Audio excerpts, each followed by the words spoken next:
VOC bukan sebuah negara, ia adalah perusahaan dagang.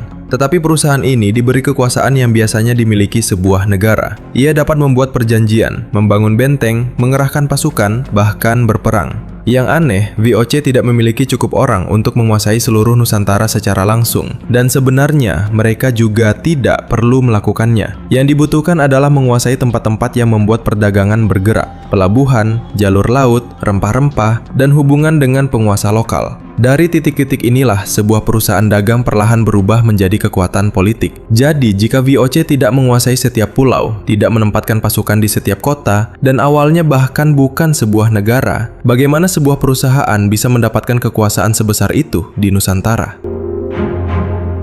Untuk memahami itu, kita harus kembali ke tahun 1602. Saat itu, pedagang-pedagang Belanda yang berlayar ke Asia justru saling bersaing. Persaingan itu membuat perdagangan mereka sendiri kurang efisien. Mereka kemudian disatukan menjadi satu perusahaan besar, Verenigde Oost-Indische Compagnie, VOC. Tujuan dasarnya adalah memperkuat perdagangan Belanda di Asia. Tetapi VOC bukan perusahaan biasa. Ia memperoleh hak monopoli perdagangan Belanda di wilayah yang diberikan kepadanya. VOC juga dapat membuat perjanjian, membangun benteng dan pangkalan, serta memiliki kekuatan bersenjata. Artinya, sejak awal, di belakang kapal dan barang dagangan, sudah ada alat-alat kekuasaan yang biasanya kita kaitkan dengan sebuah negara.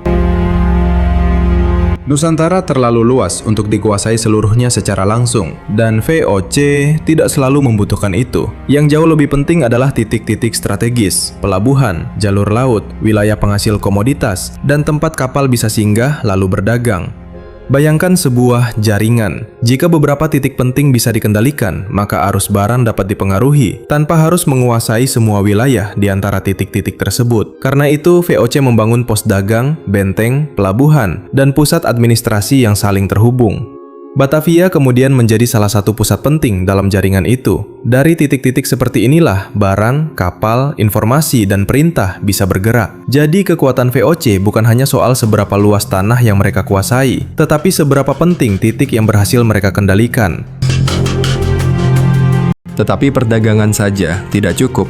VOC juga masuk ke dalam hubungan politik yang sudah ada di Nusantara. Mereka membuat perjanjian dengan penguasa lokal, membangun aliansi, dan dalam beberapa konflik ikut memanfaatkan persaingan antara kerajaan atau kelompok elit. Ini berarti VOC tidak selalu bergerak sendirian. Di satu tempat, mereka bisa menjadi mitra dagang. Di tempat lain, mereka menjadi sekutu. Dan ketika kepentingan mereka ditolak, perusahaan ini juga memiliki kekuatan untuk memaksa. Salah satu contoh paling keras terjadi di Kepulauan Banda ketika VOC berusaha menguasai perdagangan pala. Disinilah terlihat bahwa monopoli bukan hanya soal kontrak dan harga. Di belakangnya juga ada benteng, kapal bersenjata, pasukan, dan kekerasan. Perdagangan dan kekuasaan akhirnya menjadi semakin sulit dipisahkan.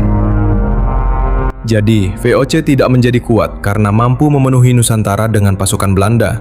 Mereka menjadi kuat karena menggabungkan banyak alat sekaligus. Perdagangan, monopoli, perjanjian, pelabuhan, benteng, sekutu, dan kekuatan bersenjata.